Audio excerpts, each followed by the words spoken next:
Oi, eu sou a Daniela Rosa, eu sou socióloga, educadora e doula. Sou mãe do Samuel e do Davi. Duas pessoas que chegaram na minha vida para ser mestres no caminho que eu passei a trilhar depois que eles vieram. E muito importante, eu sou filha da Ondina. Foi a Ondina que me ensinou o valor de trilhar caminhos sempre com conhecimento. Ela queria me deixar algo que, como ela dizia, ninguém tiraria de mim. E é a ela que eu dedico esse podcast que eu começo agora aqui com vocês. A Wombaba. Os antepassados, os pais. A Wombaba me apareceu como um sussurro ancestral, de uma ancestralidade paradoxalmente vivida e inventada. Sua autora, Teresa Cárdenas, foi a menina que, como eu, teve grandes dificuldades de se imaginar nesse mundo, feito por nossas mãos, mas que não é feito para os nossos corpos retintos. Gbô Teresa significa ouça Teresa, a mulher que veio ser aquilo que não teve para nós, para você que vai me ouvir agora. Eu te convido então a se ajeitar para ouvir o que a Teresa veio nos contar. O nome. A todos que perderam o nome, para Furé, por recuperar as histórias de muitos. Assim que chegou do mercado de escravos, com uma argola de ferro no pescoço, arrastando os grilhões, enfraquecido e nu, os brancos do engenho marcaram suas costas com um ferro quente e lhe deram o nome de José. Mas seu nome verdadeiro era Jata. E ele foi pego perto do rio Zaire. Lá era Nganga Muni, curandeiro, médico da comunidade. Curava com rezas e barro, com plantas úmidas e fogo. Matava espíritos enfermos com feitiços e canções antigas. Era reverenciado e temido. E sua linhagem de curandeiros remontava à época em que o Manicongo Lukeni Luanimi fundou o antigo reino do Congo. Então era Jata, não José. Chamavam-na de Maria Eleutéria das Mercês. Ela lavava as roupas da casa grande, os caldeirões e as vasilhas. Cuidava do jardim e dos filhinhos dos senhores. E muitas noites, o branco a levava à força para o catre, cobrindo-lhe a boca com um pano, mas seu verdadeiro nome era Kanté.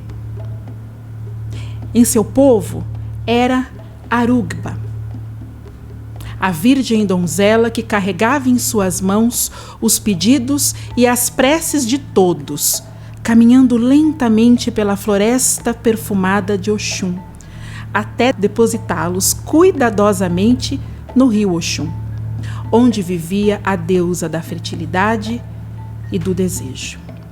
Sua pele escura a distinguia de todas as virgens. Dizia-se que ela era a mais bela das meninas em muitas tribos e aldeias.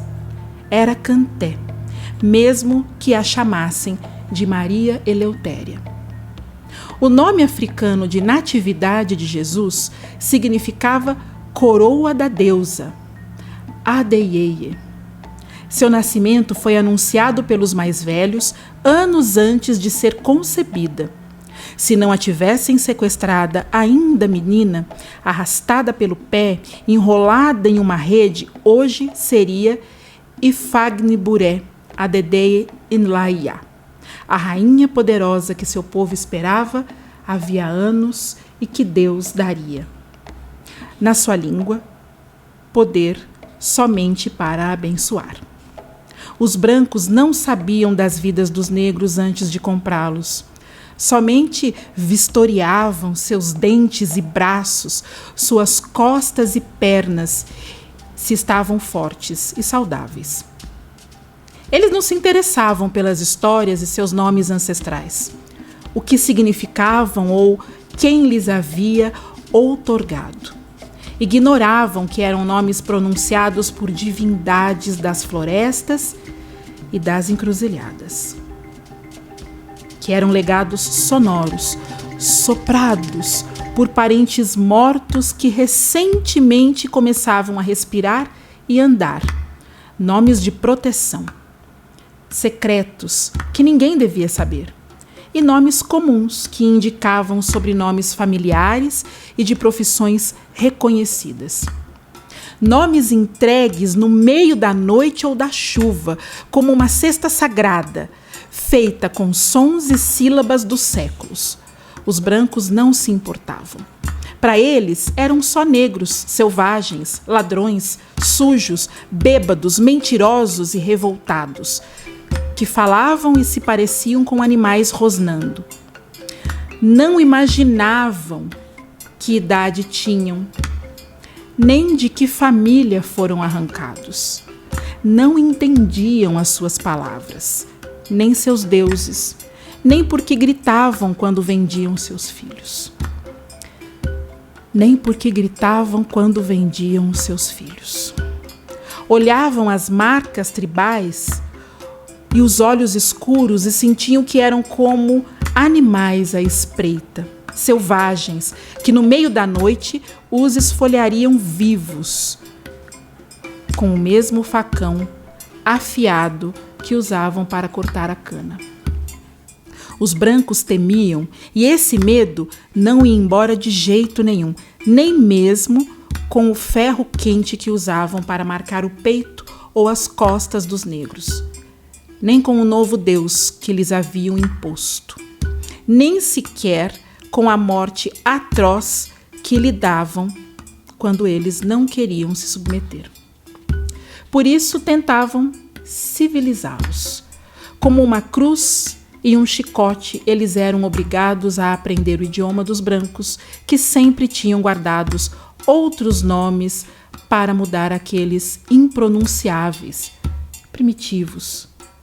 Os mais frequentes eram os de santos, mártires e virgens cristãos. Estevão, Tomás, João, José, Maria, Bárbara, ao seu gosto e ao seu capricho. Assim nomeavam os escravos. Se era uma jovem negra, Maria ou talvez Francisca. Babatunde passou a ser chamado de André. O Oliwole, seu filho, assim a mandou batizá-lo de João da Cruz. Nicolás Epifânia era crioula, mas sua mãe era conga. Às escondidas lhe chamava de Matamba. O Mandiga Leucádio, Trindade, era um dos muitos que sequer recordava o próprio nome.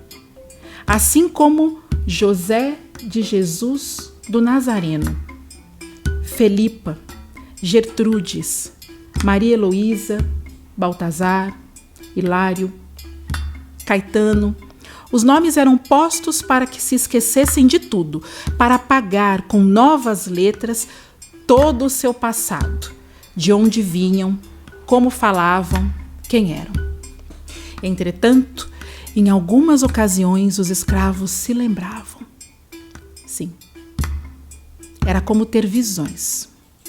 Viam correntes de rios e lagos, florestas iluminadas por vagalumes e a luz de muitas estrelas, extensas planícies, mas, confundidos, se esqueciam das demais coisas. Como construíam aquelas casas redondas com telhados de palha seca e paredes de barro e taipa? De que maneira projetavam os caminhos para se salvar de elefantes e tigres? Qual casca ou fruto de árvore servia para curar? Qual serviria para envenenar? Como eram espalhadas as sementes brancas e mágicas dos baobás?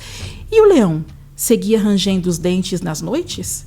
E as hienas continuavam gargalhando? Os gorilas de costas prateadas seguiam batendo no peito e aterrorizando a floresta? Já não se lembravam. E aquelas flores pequenas e vermelhas que encontravam na beirada do caminho, como se chamavam? E as árvores altas, espigadas, de onde extraíam óleos e vinhos? A sopa de melão, o iguce, como que era feita? E o funche? E o funche? E as oferendas feitas na celebração de um parto, de gimáguas? E o oquaro, o guenguerê, o calalu? Tantos cheiros e sabores perdidos, o colo das ialás, as bengalas e a sabedoria dos babalaôs. Um longo caminho guardado pelas copas frondosas dos baobás. Os jovens segurando uma cabaça vazia na cabeça, mas onde estava aquele caminho que levaria ao rio que tanto lembravam? Onde estavam as fogueiras em que os jovens se sentavam em volta para fazer brincadeiras e dançar? Onde estavam as vozes cerimoniosas dos griots cantando epopeias e batalhas lendárias? Eles não tinham permissão para lembrar e já não queriam fazê-lo. Já estavam os canaviais sufocantes e cheios de escorpiões e serpentes. Os feitores estalando os chicotes nas suas costas para que trabalhassem mais rápido. Os grilhões nos tornozelos, as armadilhas como castigo. Se tentavam fugir, tinham as orelhas e narizes cortados, a tortura e o sangue. A morte ao final e no começo de tudo. Aos poucos passaram a chamar Omi de água, Iá de mãe, Olodumaré de Deus. No 8º dia, não levantavam mais seus filhos ao céu para que recebessem um nome. Não tinham permissão para dar nome aos seus, nem escutar as vozes das divindades ou dos antepassados. Nada podiam. E igualmente sentiam que naquela nova terra o sol não era o mesmo, muito menos o vento. Não fazia sentido acreditar na lua que se chamava Obad-Mei, rei coroado 2 vezes, se logo vinha o branco com seus olhos azuis e dava o nome de Agostinho ao recém-nascido. Para que os pássaros da noite alçariam voo, em um cantar uníssono através das nuvens, gritando Leisa, a menina consagrada a Deus, que acabava de nascer, se depois a branca surda e cega a tudo lhe daria o nome de Carlota das Mercês, ou Criolinha. Keita, Hangari, Muta, Ione, Bandarré, Okafur, Enam, Kainene, Aió, Kene? Não. Os meninos nasciam e muitos eram vendidos para que o branco pudesse pagar alguma dívida ou comprar uma máquina nova para o engenho. Muitos eram vendidos antes mesmo de nascer. Às vezes nem dava tempo de dar a eles um nome. Para que se apegar a algo? Agora pertenciam aos senhores de engenho. Já não estavam no reino de Daomé, Nigéria, nem na Guiné ou no Togo. Para trás ficou Camarões, Gana, Senegal, Congo. Nem os Lucumis, nem os do Calabar, nem os Ararás, os Gangás, os Borros, Popós, Minas, Zapes, Brícamos, Mandingas, Mussundis, Suamos, Bibis, Motebos. Absolutamente ninguém dos que haviam sido arrancados daquelas terras encontrava consolo em seus muitos e diferentes dialetos, línguas, palavras. À força, tiveram que aceitar os nomes brancos, aquelas palavras raras que não conheciam e que despedaçavam muito ou pouco do que se recordavam. Deixariam para trás seus belos, potentes e ancestrais nomes: Dakari, Nala, Dacodono, Alia, Quimia, Aió, Menelik, Ashanti, Omolaiomi, Folosade ou Renenana. Deveriam sobreviver. No entanto, era tudo uma bagunça, um enredo dos infernos, palavras demais para escrever, emaranhadas com vocábulos desconhecidos de outros escravos, junto aos sons e ameaças dos brancos. Os congos perguntavam aos seus companheiros de prisão: Quindiambo Catelemambo, que língua você fala? Ou Dundo Salacó? Quem é seu pai? E não recebiam respostas. Mano Winayala, quem manda aqui? Isso eles sabiam. O dono de tudo era o Mundele, o branco. Em vão murmuraram Contoriaquanto, Cunaquaco, a puta da sua mãe, e rogavam pragas para que a morte levasse os brancos. Por outro lado, os iorubás clamaram inutilmente a Ogum, o deus do ferro afiado, da guerra, a Xangô, dos trovões e dos relâmpagos, a Oiá, a deusa feroz dos furacões e das tempestades. Nem os egunguns, os espíritos mascarados dos ancestrais, voltaram para defendê-los. Os irauós, as estrelas, se afastavam dia após dia, e a montanha parecia não entender quando murmuravam preces ao Eué. Nem o sol, quando o chamavam de Olorum. Chamavam Loraiê, Açu, Comaxé e Chafafá, Guaraomi, Tatu, Anatutu, Tutu. Mas Iku, a morte, Aro, a doença, e Araié, a tragédia, voltavam repetidas vezes e sempre chegavam das mãos dos brancos. Eles não tinham paz, prosperidade ou saúde. Eles não tinham descanso ou esperança. No entanto, alguns mantiveram seus nomes reais e as suas próprias palavras para nomear as coisas. Aqueles que fugiam para as serras, aqueles que se arriscaram a fugir para os morros, se esconder em cavernas, se juntar aos quilombos onde mulheres e homens viviam em liberdade. Aqueles, os quilombolas. Até os brancos, para capturá-los, os chamavam por seus nomes africanos, que diziam ser difíceis de pronunciar e aprender. Eles enviavam os feitores para engenhos e povoados próximos. Tocavam o sino da igreja para alertar outros donos de escravos e da região e originavam grupos de fazendeiros e cães treinados para farejar os fugitivos. Um negro de 30 anos fugiu do engenho Doçura, um gangá. Ele se chama Cocoricolé. Malcriado e rebelde, proclamou um grupo. Procura-se uma negra de uns 40 anos com marcas tribais no rosto. Ela responde pelo nome de Aquinlabe, dizia outro. Às vezes, o único garotinho que dormia na senzala imaginava o que diriam os feitores que anunciariam a sua própria fuga. Um negrinho de cerca de 12 anos escapou de seus senhores. Ele se chama Suyere. Ao contrário de Leocádio Trindade, Natividade, Filipa, José de Jesus e outros, esse menino, espichado de olhos intensos, sabia outra coisa. Algo que foi sussurrado apenas para ele. Algo que foi sussurrado quando ele ainda era pequeno. Não sabia o que tinham experimentado seus companheiros de senzala. No entanto, toda aquela memória havia encontrado o caminho para chegar até ele. Nunca o deixariam voltar para a África, isso era verdade.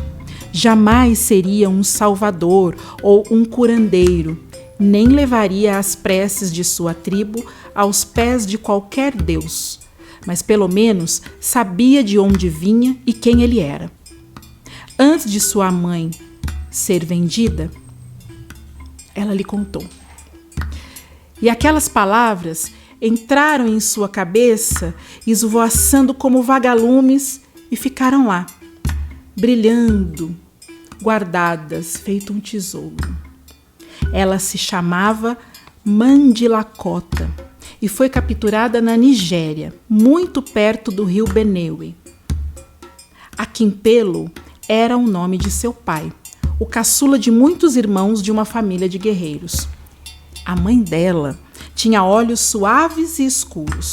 Seu cabelo era trançado e em sua terra usava colares de conchas no pescoço e pulseiras coloridas, como todas as mulheres jovens. Ela havia contado sobre as esculturas em madeira, os jarros de barro, os milharais e como os homens iam caçar juntos. Contou sobre os músicos e os mineiros, que extraíam cobre, ouro, estanho, dos fundidores e ferreiros que trabalhavam no fogo dia e noite, fazendo ferramentas e armas, dos ourives, que faziam joias preciosas para as famílias reais, dos artesãos de esteiras e de adire, belos tecidos de 1000 cores, feitos com fios de algodão, seda e córtese. Sim, seu povo era muito mais antigo e mais forte do que dos povos brancos. Suyere sabia disso. Se não tivessem ido embora naqueles barcos, se não tivessem pegado sua mãe, o menino teria nascido ali.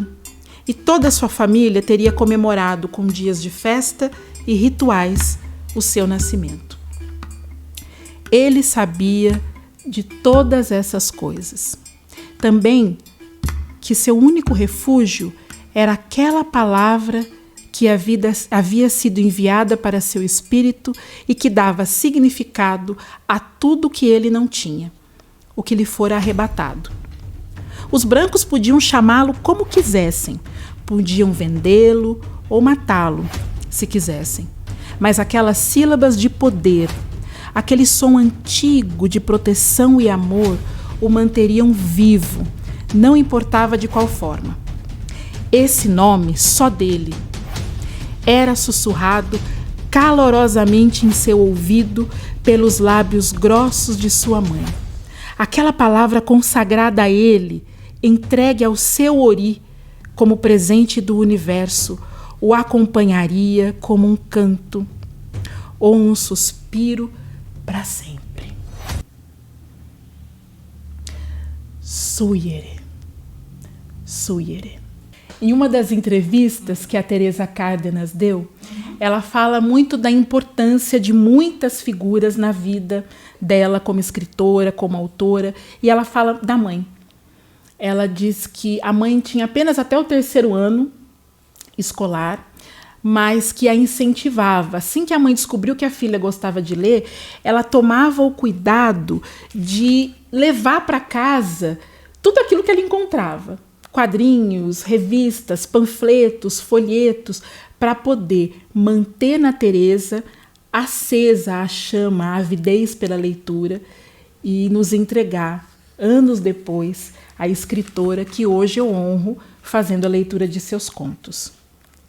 E agora conheceremos Alon Baba.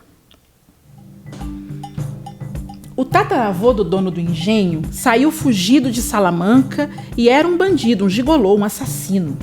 Para ganhar fortuna, ele se enfiou no navio Esperança e, com a licença de Sua Majestade Católica da Espanha, dedicou-se ao tráfico de africanos para as colônias hispânicas da América. Durante seus longos anos como negreiro, entregou 18.000 almas à escravidão. Quando envelheceu, estabeleceu-se em Cuba.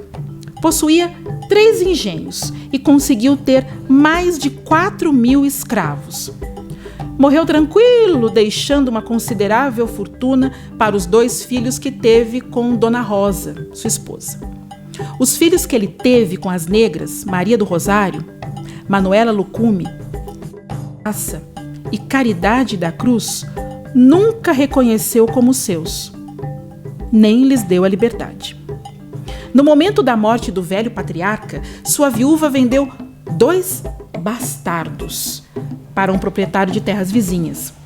Outro foi esquartejado por tentar fugir para o mato e o caçula entregue a um dos muitos bordéis do porto. Os tataravós dos negros, os Awombaba, os ancestrais, foram caçados em Camarões, Angola, Congo, Nigéria, Guiné, Benim. Descendiam de reis e príncipes antigos, cultos e poderosos reinos. Na época em que foram presos e arrancados de suas aldeias para se tornarem escravos, muitos eram artistas, professores, caçadores, ferreiros, curandeiros, alfaiates, ourives e carpinteiros. Eles foram levados para o Novo Mundo nus, acorrentados como animais. Suportaram ser espancados, martirizados, estuprados, vendidos, separados, assassinados. Eles não tinham bens ou dinheiro para deixar a seus descendentes, mas de qualquer forma, legaram o que era imprescindível para que sobrevivessem ao horror. Contos e cantos, músicas e danças, seus deuses e comidas, a fortaleza de seu espírito e a memória de quem eram. Teresa Cárdenas Angulo é uma escritora, atriz, roteirista, bailarina e ativista social cubana. Ela nasceu em 1970. Ouça Teresa e me acompanhe agora no próximo conto. Cobas Firmina Carlota, a Tomazito, líder do quilombo. Sim, eles cortavam as orelhas, narizes e depois jogavam para os cachorros, como lição por fugir para a floresta. A Francisco Lucumi por se recusar a trabalhar e a Candelária Mina por cuspir no feitor. Acontecia sempre. Com suas garras no ar, os cães travavam lutas terríveis para pegar o pedaço de carne. Mas esse era um castigo menor. Aqueles que eram apanhados nas serras e morriam pelas mãos dos brancos tinham suas cabeças cortadas e depois estas eram pregadas em estacas e deixadas a céu aberto, em um lugar onde todos pudessem vê-las. Muitos se lembravam de Cobas, o que escapou. E alguns meses depois já era o líder do quilombo Quibihan. O governador mandou primeiro o padre, prometendo que o libertaria se entregasse os outros quilombolas e servisse de guia para os quilombos escondidos nas profundezas da floresta, onde os fazendeiros nunca conseguiram chegar. Mas Cobas, fiel aos seus, recusou. Foi perseguido por longas semanas até que o encurralaram em um penhasco, de onde se jogou no rio antes de ser agarrado. Cortaram a cabeça do defunto e a colocaram em uma jaula de ferro que foi pendurada na cidade em um local público para servir de lição aos demais escravos. Sim, muitos morreram de maneira horrível, esquartejados, espancados, ensanguentados, furados, chicoteados, mortos por dentes de cachorro, queimados, enforcados, baleados, enterrados vivos.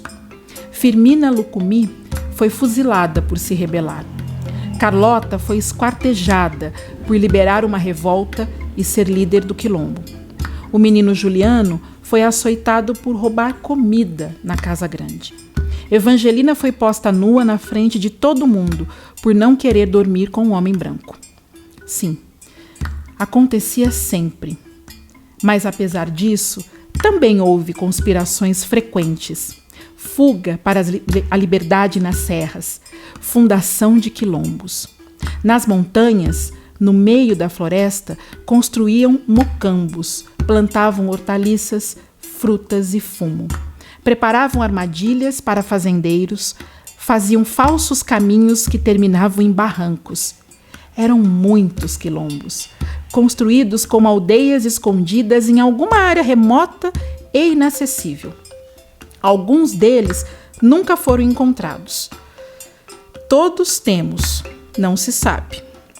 El Frijol, Calunga, Palenque Viejo, Yagruma, Guarda-Mujeres, Chinibunque, Quemasal, Lemones, Maluala, Santa Cruz, Calunguita, Yetera Zariba, Toa. E os chefes, líderes quilombolas, negros valentes como nenhum outro, Sebastião Colas, Manuel Zangado, Eusébio Gangá, Ventura Sanches, Cobas, Bota, centenas amarrados, todos juntos, mulheres, homens, crianças, defendendo suas vidas, sua liberdade. Tem um trecho lindo de uma entrevista que a Teresa dá. Inclusive é uma entrevista dada em uma das vezes que ela esteve no Brasil. Ela veio algumas vezes ao Brasil participar de feiras literárias, como é o caso da Feira Literária de Araxá, a própria Feira Internacional de Paraty, a Teresa também já participou. E numa dessas entrevistas ela fala uma coisa que eu achei muito linda. Ela diz assim, que ela se identifica como uma mãe preta que escreve.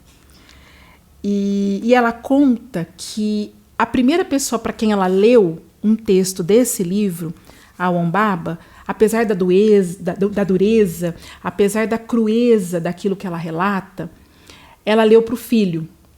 E que, como reação, ele dizia, leia mais, mamãe, leia mais, mamãe. Então eu sigo. Canto de Curundingo. Shhh! Vem aí, Curundingo. Cala a boca, baixa a cabeça, rápido, para que ele não lhe crave os olhos sombrios e você morra aí mesmo. Não olhe para ele. Seus dentes são amarelos e ele fede a mijo e sangue. Não lhe dê ouvidos. Ele saiu do inferno e centenas de demônios vêm rastejando e gritando atrás dele.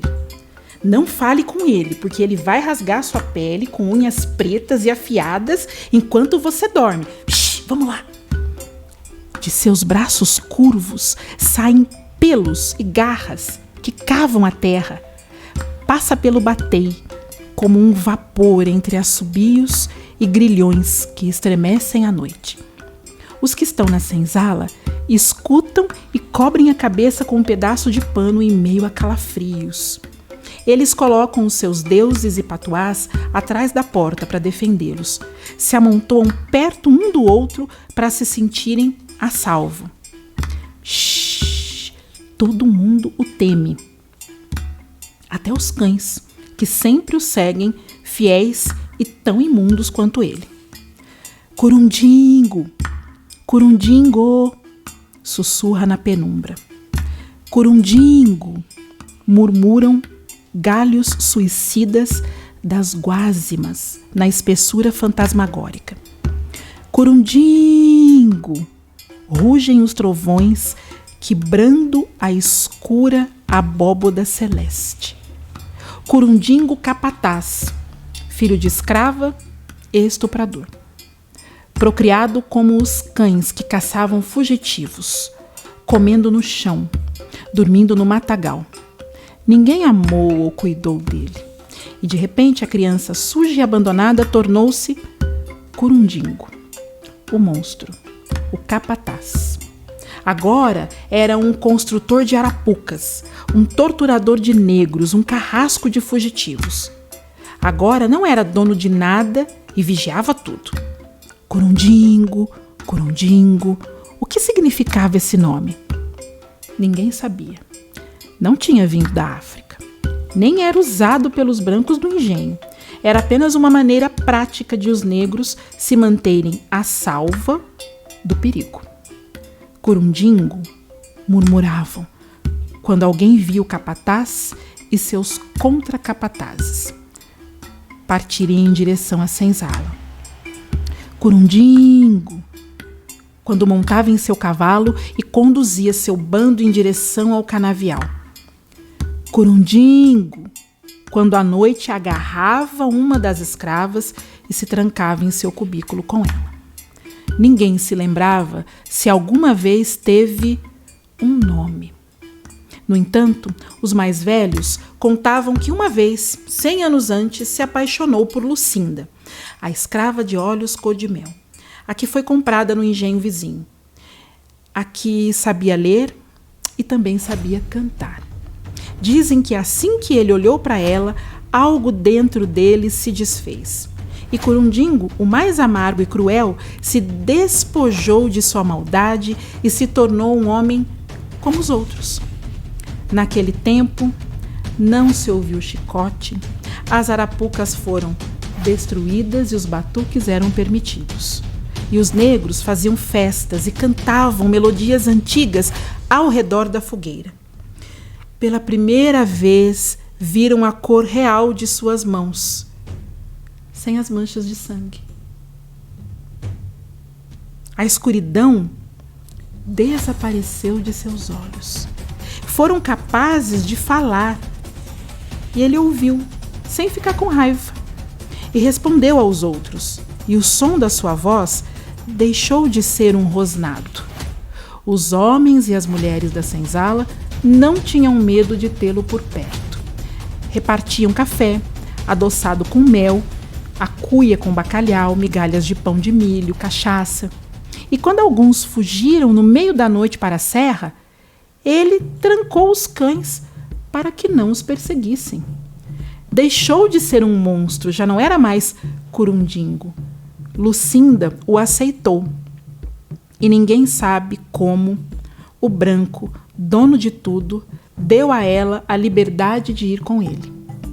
Os dois viveram juntos em uma cabana atrás do engenho, com comida plantada, uma infinidade de galinhas, um cavalo, 2 porcos e uma pequena horta. Mas mesmo quando os outros esqueceram os gritos e a morte, o infortúnio lembrou-se do sangue derramado e não lhe deu trégua. Portanto, sua paz durou pouco. Lucinda morreu com um filho na barriga e o inferno voltou para a vida dele e de todos. O homem voltou a ser uma monstruosidade, com uma aura de maldições e suor. Um demônio faminto, rugindo sob as seibas. Ele era Curundingo de novo. O monstro. Os que nasceram depois não acreditaram na história de como o capitão do mato se apaixonara por uma escrava. Para eles era um conto de velhos caducos. Curundingo era uma malvadeza sem coração, uma monstruosidade que se alimentava do sangue dos escravos e nada mais. Shhh! Aí vem ele, servente da morte, ajudante do silêncio e da tortura. Os da senzala sussurravam, tremendo diante da enorme escuridão que arrastava os grilhões pelo bateio. Não olha para ele, não fala com ele, abaixa a cabeça, rápido. Psh, aí vem o Curundingo. Essa griot, Teresa Cárdenas, como vocês puderam perceber até aqui, ela nos conta histórias de encantamento, apesar da dor. Elas nos contam histórias de fuga dessa realidade de dor. E eu encerro agora com esse próximo conto, essa primeira parte, a primeira parte do nosso podcast.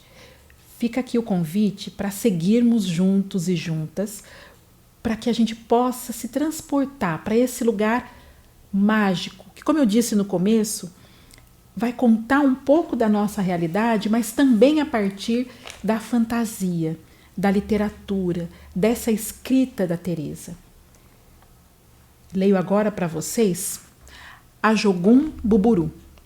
A Teresa oferece este conto para os seus primos Alexis e Nano.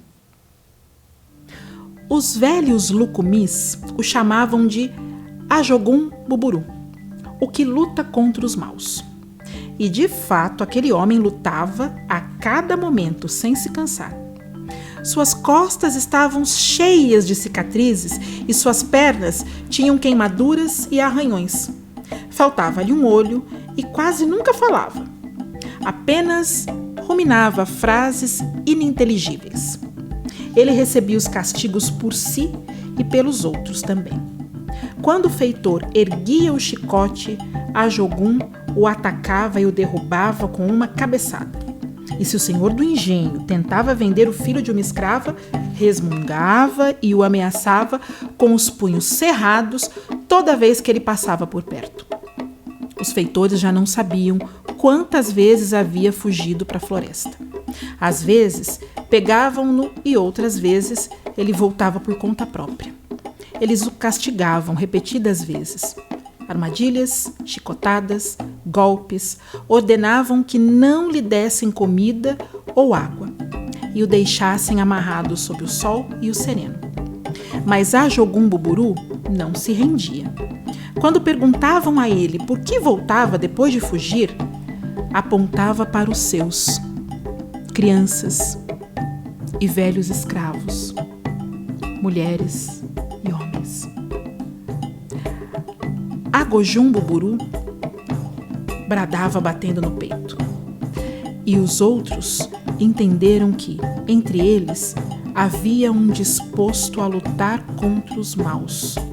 Havia um disposto a não se render.